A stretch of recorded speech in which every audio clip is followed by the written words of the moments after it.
विरोधकांकडे मुद्दा नसल्याने ते संविधान बदलण्याची भाषा करत असल्याची टीका अजित पवारांनी केली आहे। जोपर्यंत चंद्र सूर्य आहेत तोपर्यंत कुणाचा मायचा लाल संविधान बदलू शकत नाही असं अजित पवारांनी म्हटलंय। तर निवडणुका आल्या त्यामुळे पुन्हा मुंबई तोडण्याचा डाव आहे असं सांगण्यात येईल, पण कुणीही मुंबई आपल्यापासून काढून घेणार नाही असं अजित पवारांनी म्हटलंय।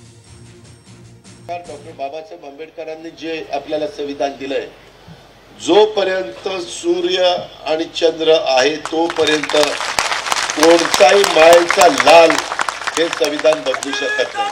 आपल्या काही समाजातल्या घटकाला एक भीती दाखवण्याच्या करता, एक काहीतरी शंका त्यांच्या मनामध्ये निर्माण करण्याच्या करता, अस्वस्थता त्यांच्या मनात निर्माण करण्याच्या करता हे अशा प्रकारच्या काहीतरी बातम्या सोडल्या जातात। मुंबई आपल्याकडनं बाजूला काढून घेऊ शकत नाही।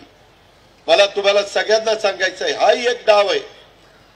निवडणुकीच्या निमित्तानं मराठी माणसाची, महाराष्ट्रीयन माणसाची मतं मिळवण्याच्या करता काहीतरी अशा पद्धतीनं वल्गना करायच्या, लोकांच्या मनामध्ये भीती निर्माण करायची।